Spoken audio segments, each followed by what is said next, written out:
উনি জানেনই না যে গভর্নমেন্টের ইনস্ট্রুমেন্টগুলি কীভাবে কাজ করে, অথবা উনি জানার চেষ্টাও করেন নাই এই যে দেশটাকে কীভাবে চালাতে হবে। আগামী 6 মাস আমার কাছে যেটা মনে হয় যে আসলে বিএনপির জন্য একটা মানে খুব অগ্নি পরীক্ষার সময় আর কি। বিএনপি কীভাবে এই 6 মাসকে চালাবে, কিভাবে মানে যিনি স্টিয়ারিং নিয়ে বসে আছেন তিনি কি করবেন, এর অনেক কিছু কিন্তু নির্ভর করবে। যেমন আমি একটা এক্সাম্পল দিয়ে বলি, এই যে হান্নান মাসুদের উপর আক্রমণটা হলো, হামলাটা হলো, এই হামলা কিন্তু বিএনপির লোকজন করছে, এটা তো সবাই জানে, এখন পত্রপত্রিকা পড়েছি। এটা যদি বিএনপি বিচার করতে না পারে পরে কী হবে জানেন? পরে যেটা হবে, আওয়ামী লীগের লোকজন হামলা করবে, নাম হবে বিএনপির,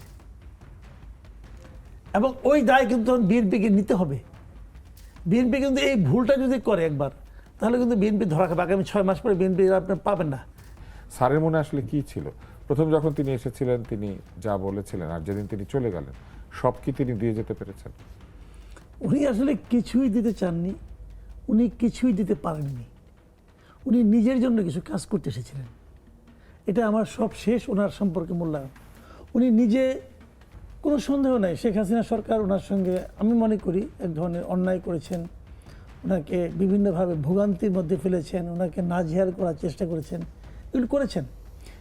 এটা আসলে আমার কাছে অমানবিকই মনে হয়েছে মাঝে মাঝে, এবং আমার কাছে এটাও মনে হয়েছে উনি আসলে একজন মানে অতি মানে যে কোনো মানুষের মতো একজন মানুষ, এবং ওই যে ওনাকে ভোগান্তিতে ফেলানোর চেষ্টা করা হয়েছে, উনি সেটার ব্যাপারে উনি প্রতিহিংসা পরায়ণ হয়ে উনি দায়িত্ব নিয়ে ওই কাজগুলি প্রথমে করেছেন।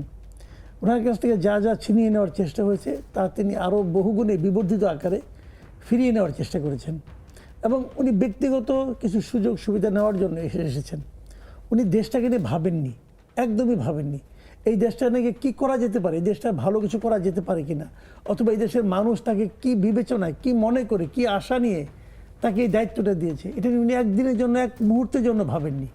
কিন্তু উনি তো এই ভাবনা চিন্তা করার জন্য বিদেশ থেকে অনেক ভাবুক নিয়ে এসেছিলেন, এবং আমরা শুনেছিলাম ভাবুক নিয়ে আসেন নাই, কিছু ওই যে বলে না বঙ্গবন্ধু বলতো কিছু চাটার দল নিয়ে আসছিল। এই লোকগুলো দেশকে নিয়ে ভাবে না ভাই। দেশকে নিয়ে যদি ভাবতো তাহলে তো তারা দেশেই থাকতো, না, বিদেশে আনতে হবে কেন? তাদের বক্তব্য হচ্ছে যে বিদেশে তারা চলে গিয়েছেন দেশের মঙ্গলের জন্য, যে কাজ তারা দেশে করার সুযোগ পেতেন না সেটা বিদেশে করেছেন, আর দেশমাতৃকার ডাকে যখনই সুযোগ পেয়েছেন ছুটে এসেছেন, উড়ে এসেছেন, ছুটে এসে আবার ছুটে চলে গেছেন। তাহলে কি হলো ভাই? আপনি মনে করেন আমি সবসময় খুব তীব্রভাবে একটা কথা বলি যে আমি দ্বৈত নাগরিক যারা আছেন তাদেরকে আমাদের দেশের কোনো ধরনের নীতি নির্ধারণের দায়িত্বে আমি রাখতে চাই না। এটা আমার প্রথম একটা বক্তব্য। কেন এটা বলি? আমি যে বলি এই কারণে যে যেখানে এই দেশে অনেক সমস্যা আছে, ধরেন আমার মা দেখতে কুৎসিত ভাই, তাই বলে কি সুন্দর একজন মহিলাকে যে মা ডাকবো, এটা কি হবে ভাই? আমার এই কুৎসিত মহিলাই আমার মা, তাই না? আমার দেশটা কোনো কাজের না, আমার দেশের মানুষ খারাপ, আমার দেশের মাটি খারাপ, আমার দেশের আবহাওয়া খারাপ, জলবায়ু খারাপ, সব খারাপ। এখন আপনি এই দেশ থেকে আরেক জায়গায় যে আপনি যান ওখানে, আমার কোনো আপত্তি নেই, যান, যে অর্থ উপার্জন করেন অথবা যা করেন আবার দেশে ফিরে আসেন। উনি যে ওখানে যে আবার নাগরিকত্ব নিয়েছেন, তার মানে উনি আসলে কোন দেশের নাগরিক? যখন নাকি কনফ্লিক্ট অফ ইন্টারেস্ট আসবে, যেমন এই যে আপনি মনে করেন, উদাহরণ দিয়ে বলি, এই যে যুক্তরাষ্ট্রের সঙ্গে যে চুক্তিটা হলো, এই চুক্তির সময় যে চুক্তির মাঝখানে যদি একদম দ্বৈত নাগরিক থাকে, তাহলে উনি কোন দেশের স্বার্থই করবেন? যদি উনি আমেরিকার নাগরিক হয়ে থাকেন, কার স্বার্থই নেই? উনি খলিল সাহেব ছিলেন, খলিল সাহেব যদি দাবি করেন যে উনি আমেরিকার নাগরিক না, ঠিক আছে মানলাম নাগরিক না, তাহলে উনি 20-25 বছর আমেরিকা থাকলেন কীভাবে? তাহলে উনি গ্রিন কার্ড আছে, অথবা থাকার বৈধভাবে থাকার কোনো পদ্ধতি আছে। এই লোক তো আমার দেশের জন্য নিরাপদ না, সে তো তার তো আপনার শেষ জীবন ওখানে কাটবে, আপনি নিশ্চিত থাকেন। সে কি তার ফ্যামিলিকে নিয়ে আসবে? তাও তো আনবে কিনা আমার সন্দেহ আছে। এই 1.5 বছর দাঁড়ে নাই। তাহলে এই লোকগুলো আসলে থাকে এখানে, যেটা আমি আগে বলতাম হাসিনার আমলে কী হতো, হাসিনার প্রত্যেকটা মন্ত্রী এই দেশটাকে নিয়েছিল তার লুটপাটের জায়গা হিসেবে। লুটপাট করতো এখানে, সম্পদ পাঠাতো কানাডায়, নাহলে আমেরিকায়, নাহলে বেলজিয়ামে, নাহলে ইউকেতে, নাহলে নিজের পক্ষে মালয়েশিয়ায়, এটা তো এগুলি করতো, অথবা সিঙ্গাপুরে। কাজে এই দেশের প্রতি তাদের কোনো ফিলিংস কাজ করতো না। ডক্টর ইউনূসেরও ঠিক একই জিনিস, একই বিষয়। তিনি তো দেশে অনেক প্রতিষ্ঠান তৈরি করেছেন, গ্রামীণ ব্যাংক, ড্যানোনের দইয়ের কারখানা, গ্রামীণের কাপড় বিক্রির একটা দোকান, চেইন দোকান, গ্রামীণের স্বাস্থ্য সুখী নামে একটি হেলথের প্রজেক্ট, তারপরে একবার গ্রামীণ পাওয়ার মানে সোলার পাওয়ার, ওনার একটা ফ্যামিলি ট্রাস্ট আছে জানেন, ওনার গ্রামীণ টেলিকম আছে, সব আছে, একটা ট্রাস্টও আছে ওনার। ওনার অনেকগুলো ট্রাস্টের কাজ প্রতিষ্ঠান হলো আছে, আমি কয়েকটা নাম বলতে পারলাম। ওনার যে নাকি ট্রাস্টটা করেছেন, ট্রাস্টের একমাত্র কাজ হলো ওনার ফ্যামিলিকে লালন পালন করা। সেটা হলো ফ্যামিলি ট্রাস্ট। তো ওইটা কার টাকায় করছে? ফ্যামিলির টাকা। ফ্যামিলি টাকা করে নাই, গ্রামীণ টেলিকমের থেকে টাকা নিয়ে করছে। এটা ঠিক যে আপনার অন্তর্বর্তীকালীন সরকার দেশটাকে চালিয়েছে মবের মাধ্যমে, মানুষকে ভয় দেখিয়েছে মবের মাধ্যমে। ওনার এটাই ছিল উইপেন। উনি কিন্তু আপনার পুলিশ অথবা অন্য অন্য যে সশস্ত্র যে বাহিনীগুলি সরকারে আছে থাকে আর কি, তাদের মাধ্যমে কিন্তু তারা দেশ চালাতে চায়নি। তারা দেশ চালিয়েছে মবতন্ত্রের মাধ্যমে, এটা একদম বাস্তবতা। বাট কোশ্চেনটা হলো কি, তারা তো চলে গেছে, তারা চলে গেছে আজকে তো প্রায় 10-12 দিন হয়ে গেল, 10 দিন তো হয়ে গেল। তো এখনও যদি মব থাকে, এটাকে আমি ওদের লিগেসি বলবো না, এটা হলো এই সরকারের ব্যর্থতা। এটা কথা পরিষ্কার ভাই, এটা হলো বর্তমানে বলবেন যে নতুন সরকার আসছে, হ্যাঁ নতুনই আসছে, কিন্তু আপনি মবটা করতে দিচ্ছেন কেন? যেটা হয়েছে আপনার বিএসএসে, যেটা হয়েছে বাংলাদেশ ব্যাংকে, এটা ঠিক হয় নাই। এটাকে প্রশংসা করার মতো কোনো যুক্তি আমি দেখি না। এটা এই গভর্নমেন্টের ব্যর্থতা, টোটালি ব্যর্থতা। আবার দেখেন আপনি কয়েকদিন আগে তো গত পরশুদিনই তো, আজকে তো বৃহস্পতিবার না, কালকেই তো ঘটনা, বরিশালে যে আদালতে যে ঘটনাটা ঘটছে, এই যে আদালতে বারের প্রেসিডেন্ট যিনি আছেন উনি জাজের সামনে যে কেন জামিন দেওয়া হলো আওয়ামী লীগের একজন লোককে, এটা নিয়ে এসে ভাঙচুর টংচুর করলো, করার পরে কী হলো, আজকে কিন্তু ওই বারের প্রেসিডেন্টকে গ্রেপ্তার করা হয়েছে। এবং গ্রেপ্তার করার পর সে কিন্তু আবার ওই জাজের কাছে গেছে জামিন চাওয়ার জন্য, তার জন্য এবার তাকে জামিন দেয় নাই। যাকে আপনি আগের বার জামিন দিল কেন, এই জন্য আপনি মারামারি করলেন, আদালতে ভাঙচুর করলেন, চেয়ার টেবিল ভাঙলেন, যে চেয়ারগুলিতে আপনার উকিলরা বসে সেটাই ভাঙলেন উনি, ভেঙে টেঙে নিয়ে হইচই করলেন, তো ওনাকে গ্রেপ্তার করা। এই যে গ্রেপ্তার করা যেটা হয়েছে, এটা হলো একটা মেসেজ যে তুমি আইনটাকে তুমি নিজে হাতে তুলে নিতে পারো না। একটা অন্যায় হতে পারে, অন্যায়ের ব্যাপারে তুমি আইনের কাছে যাও, কিন্তু তুমি আইনের কাছে না যে তুমি আইনটাকে নিজে নিজে তুমি সিদ্ধান্ত নিয়ে নিজে তুমি অ্যাকশনে চলে গেলা, এটা ঠিক না, এটা মানা যাবে না। এবং এই যে বিষয়টা, এটা যদি বিএসএসে হতো, এটা যদি বাংলাদেশ ব্যাংকে হতো, তাহলে কিন্তু আপনি আজকে বলতেন না যে এই সরকার মবের লিগেসিটাকে টেনে নিয়ে বেড়াচ্ছে, বলতেন না। কিন্তু এটা তো সরকার এটাকে একভাবে ইনভাইট করেছে, তাদেরকে সরকার করে দিয়েছে। সরকার যে বাংলাদেশ ব্যাংকের, কিন্তু আপনার মূল যে প্রসঙ্গটা, এই প্রক্রিয়াটা ভালো হয় না। এই বিএনপি সরকার যতগুলি দায়িত্ব নেওয়ার পর যে 2-3টা কাজ খারাপ করেছে, তার মধ্যে এটা একটা। তো এটা ঠিক হয় নাই। কিন্তু আপনার মূল যে প্রসঙ্গটা, যে উনি কীভাবে দেশ চালাতেন, উনি মব দিয়ে চালাতেন, আসলে মব দিয়ে চালাতেন। আমার বিবেচনাকে জানেন, উনি আসলে কিছুই করতেন না। মানে আমার অন্তর্বর্তীকালীন সরকারকে আমার কাছে মনে হয়েছে এটা একটা নন সিরিয়াস টাইপের গভর্নমেন্ট। উনি জানেনই না যে গভর্নমেন্টের ইনস্ট্রুমেন্টগুলি কীভাবে কাজ করে, অথবা উনি জানার চেষ্টাও করেন নাই যে দেশটাকে কীভাবে চালাতে হবে। দেখেন কতটা মানে আপনার হাস্যকর, কতটা দায়িত্ব জ্ঞানহীন মন্তব্য উনি করেছেন। আপনি খালি ওনার অবস্থানটা বোঝার জন্য একটা জিনিস খেলে আপনি করেন, নুরুল কবিরের সঙ্গে উনি একটা ইন্টারভিউ দিয়েছেন। আপনি খালি ওই ইন্টারভিউটা পড়েন, তাহলে বুঝতে পারবেন একটা লোক কত মানে কাণ্ড জ্ঞানহীন হতে পারে, কতটা হতে পারে। একটা লোক বলতেছে যে আমার তো কোনো এক্সপিরিয়েন্স নাই, তো এনেছে, তো অন্যদের ব্যাপারে আপনি কিছু বলেন না। ওদেরকে আমি কী বলবো, আমি তো যাই না কিছু, তো ওদেরকে আমি কীভাবে বলবো? তার মানে কতগুলি শিশু টাইপ, আমি ধরলাম তারা খুব সৎ, কতগুলি শিশুকে দায়িত্ব দিয়েছেন আপনি দেশ চালানোর জন্য। এটা হইলো? এটা তো হয় না। যাদেরকে তিনি দায়িত্ব দিয়েছিলেন তারা তো শিশুর মতো কাজ করেন নাই, তারা তো বড়দের মতো কাজই করেছেন। তারা তো শিশুর মতো ভালো কাজ করেছেন। চুরির ক্ষেত্রে অলরেডি দেখলাম তো যে মানে কয়েকশো মানে আপনার দুর্নীতির অভিযোগ অলরেডি দুদকের কাছে পড়ে গেছে।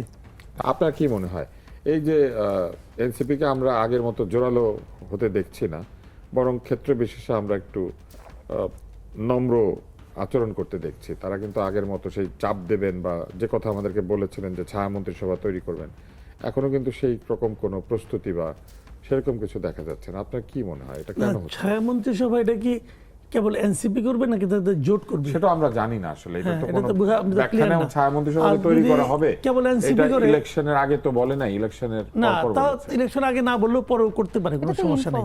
এটা যে কোনো সময় তারা সিদ্ধান্ত নিতে পারে। বাট আমার কথা হলো এটা কি এনসিপির একক সিদ্ধান্ত নাকি তাদের জোটের সিদ্ধান্ত?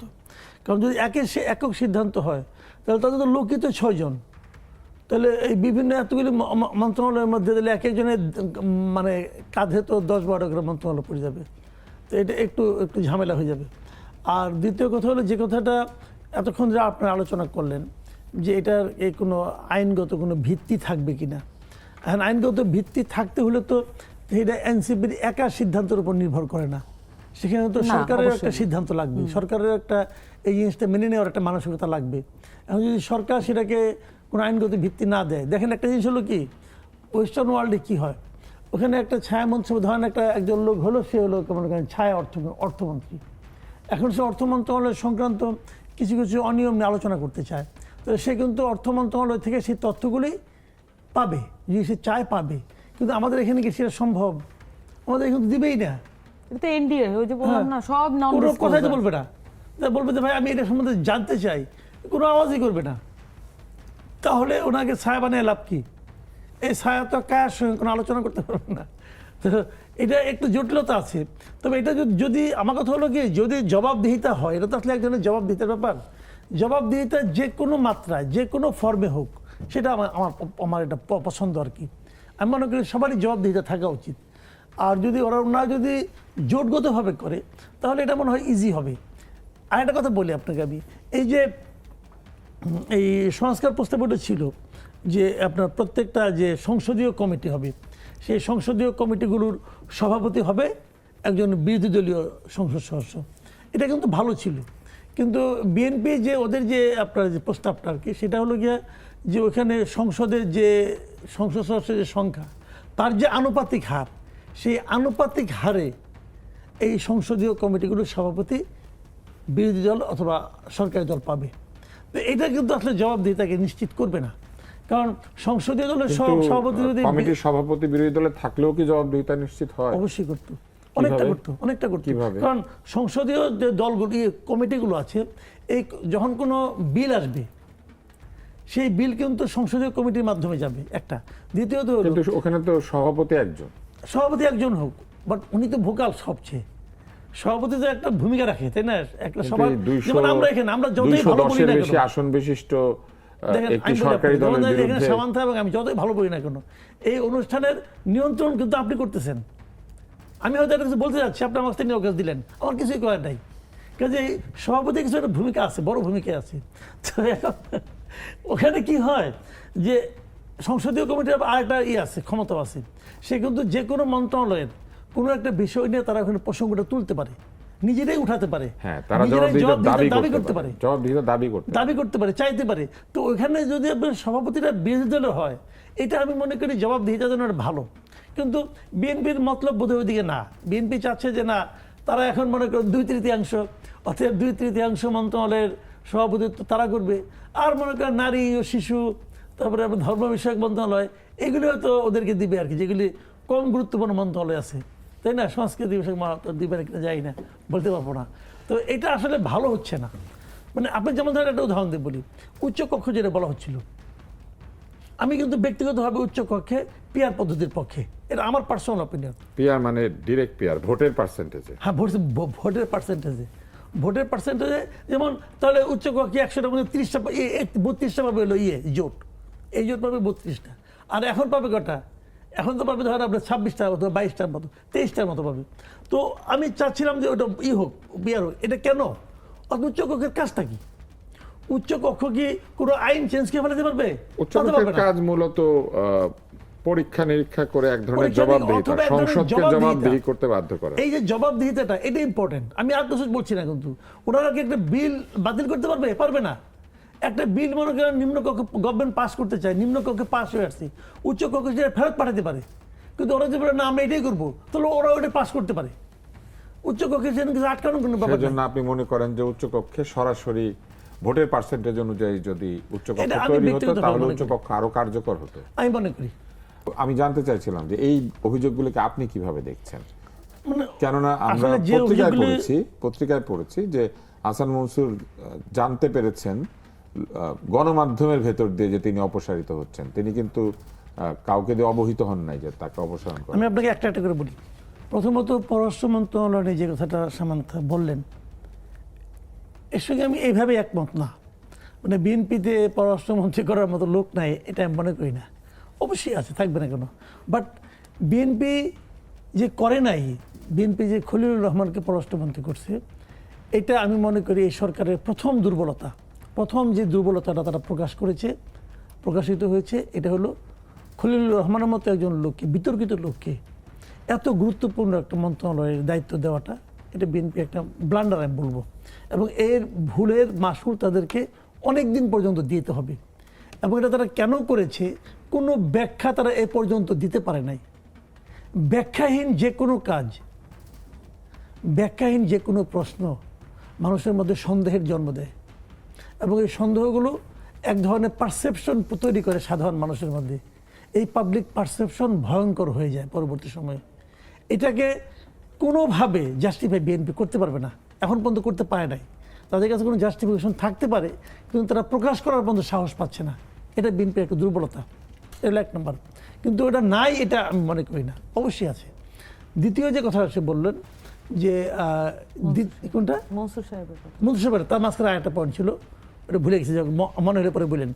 আর মনসুর সাহেবের যে ঘটনাটা বলছেন, এটা নিয়ে আমি কাউকে উনি বলেছি, বলছেন ব্যক্তি স্বার্থ প্রাধান্য পেতে পারে যদি কেউ টেকনোক্র্যাট মন্ত্রী হয়, এবং এটা সবসময় সত্য না।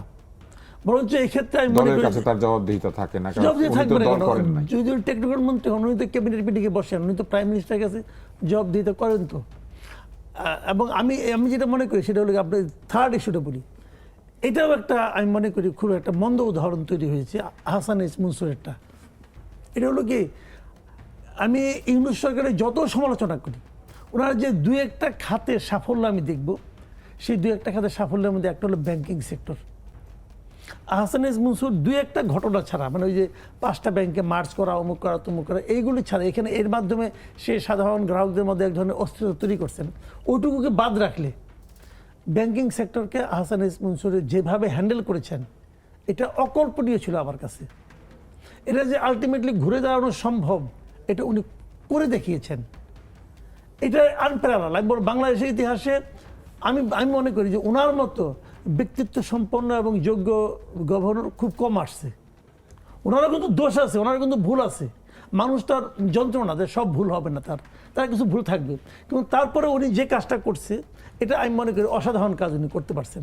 এরকম একটা যোগ্য লোককে যদি বরং রেখে দিতেন, সেটা বরং ভালো করতেন। কিন্তু এই গভর্নমেন্ট করলো কি, রাখলো কারে, রাখলো হলো খলিলুর রহমানকে, রাখলো হলো আশিক চৌধুরীকে। আশিক চৌধুরী কিন্তু বিদায় এখনো আছেন, এবং আশিক চৌধুরী থাকবেন, আর অনেকদিন থাকবেন। ওই বন্দর না দেওয়া পর্যন্ত উনি থাকবেন, টেনশন করেন না, উনি এখনো আছেন। তো যেটা ভালো, যেটা তাকে রাখা উচিত ছিল, তো উনি ভালোটাকে বাদ দিয়ে মন্দগুলিকে ধরে ধরে রাখতেছেন ওনারা। এই উদাহরণটা আমাদের কাছে বোধগম্য নয় এখন পর্যন্ত। আমি তো বুঝিই না যে হয় আশিক চৌধুরী, হয় Khalilur Rahman, and why not Ahsan S Mansur. Ahsan S Mansur ভালো করছিলেন। আপনার কাছ থেকে শেষ মন্তব্য জানতে চাই। আমরা আজকে শিরোনাম দিয়েছিলাম কি ছিল স্যারের মনে। আপনি বলেন, আপনার মনে এই মুহূর্তে কি কাজ করছে? আপনি ভবিষ্যতের 6 মাসকে কিভাবে দেখছেন? কেননা আমরা শুনেছি যে এই 6 মাস জাতীয়তাবাদী দল ব্যবহার করবে তাদের যে 180 দিনের পরিকল্পনা, সেটিকে বাস্তবায়ন করার জন্য। মানে আগামী 6 মাস আমার কাছে যেটা মনে হয় যে আসলে বিএনপির জন্য একটা মানে খুব অগ্নি পরীক্ষার সময় আর কি। বিএনপি কিভাবে এই 6 মাসকে চালাবে, কিভাবে মানে যিনি স্টিয়ারিং নিয়ে বসে আছেন তিনি কি করবেন, এর অনেক কিছু কিন্তু নির্ভর করবে। যেমন আমি একটা এক্সাম্পল দিয়ে বলি, এই যে হান্নান মাসুদের উপর আক্রমণটা হলো, হামলাটা হলো, এই হামলা কিন্তু বিএনপির লোকজন করছে, এটা তো সবাই জানে, এখন পত্রপত্রিকা পড়েছি। এটা যদি বিএনপি বিচার করতে না পারে, পরে কী হবে জানেন? পরে যেটা হবে, আওয়ামী লীগের লোকজন হামলা করবে, নাম হবে বিএনপির, এবং ওই দায় কিন্তু বিএনপিকে নিতে হবে। বিএনপি কিন্তু এই ভুলটা যদি করে একবার, তাহলে কিন্তু বিএনপি ধরা খাবে। আগামী 6 মাস পরে বিএনপি আপনার পাবেন না। বিএনপি অনেকে বলে না, অনেকে ইলেকশন আগে বলছিল যে বিএনপি কয়দিন দেশ চালাতে পারবে, এই প্রসঙ্গটা কিন্তু উঠবে খুব শিগগিরই। তবে আমি এখনও আশাবাদী এই কারণে যে বিএনপির যে মূল লিডার তারেক রহমান, উনি ব্যতিক্রমী আচার আচরণ কথাবার্তা বলছেন, এটা মানে আমার কাছে আশাব্যঞ্জক। আমি এটা ভালো। এটা যদি ওনার দলের লোকরা ওনাকে ফলো করে, অথবা উনি যদি ওনার দলের লোককে এটা দেখে নিয়ন্ত্রণ করতে পারেন, তাহলে আমি আশাবাদী কিছু একটা হবে। কিন্তু খুব বেশি একটা তার দলের লোক অনুসরণ করবে এটা আমার কাছে মনে হয় না। আমি একটা ছোট্ট উদাহরণ দিয়ে শেষ করি। দেখেন, উনি কিন্তু বলেছেন যে আমি সরকারি গাড়ি নেব না, আমার গাড়ির তেল এবং ড্রাইভারের খরচ আমি চালাবো, বলেছেন তো। বৈধ আয়ের যদি আমি হিসাব ধরি, তো উনি কি ওনার অন্য অন্য মন্ত্রীদের তুলনায় বেশি ধনী? না মনে হয় না, কারণ উনি যে হিসাব দিয়েছেন, আমি যদি ওটাকে সত্য মনে করি, তো উনি তো ওনাদের যে বেশি ধনী না। তো বেশি ধনী না হওয়া সত্ত্বেও উনি যদি এটা বলার সাহস রাখেন, কই ওনার কথা বলার বর্তমান তো একজন মন্ত্রীকে দেখলাম বলতে, আর তো কেউ বললো না, আর তো কেউ বললো না, সবাই বলতে পারতো, কিন্তু কি আসে যায়, তাদের এত টাকা। তো উনি কি এই মন্ত্রী না হলে গাড়ি চড়তেন না? চড়তেন তো, নিজের টাকা দিয়েই চড়তেন। তো উনি ওনার গাড়িটাকে ফেলাই দিবেন? এখন উনি মন্ত্রী হয়েছেন, ওনার আগের গাড়িটা কি করবেন? ফেলাই দিবেন? ফেলাই তো দিবেন না, ওটাও বাসায় থাকবে, এটাও থাকবে। তো দরকারটা কি ছিল? যে মন্ত্রী আছে তাহলে মানে মন্ত্রী হবে কেন যদি মন্ত্রীর গাড়ি এই তো চাপরাশি, তাহলে আমদানি, প্রধানমন্ত্রী হবে কেন? ড্রাইভার, পাচক? না, আপনি আমাকে বললেন, তাহলে প্রধানমন্ত্রী হবেন কেন? ওনার জন্য যেটা আমরা উনি যদি, আমার কথা হলো কি, উনি আমাকে ফলো করুক এটা আমি চাই না। এই মন্ত্রীরা তো তাদের প্রধানমন্ত্রীকে ফলো করবে, এইটাও যে করা দরকার, এই বোধটুকু তো ওদের মধ্যে নাই। আর যদি থাকেও সেটা তারা প্রকাশ করতে সাহস পায় না। মানে এদের আত্মাটাই এতই ছোট যে ওইটুকু যে ত্যাগ করবে, এই ত্যাগ করার সাহস পায় না। ধন্যবাদ, করবেন? ধন্যবাদ মাসুদ কামাল।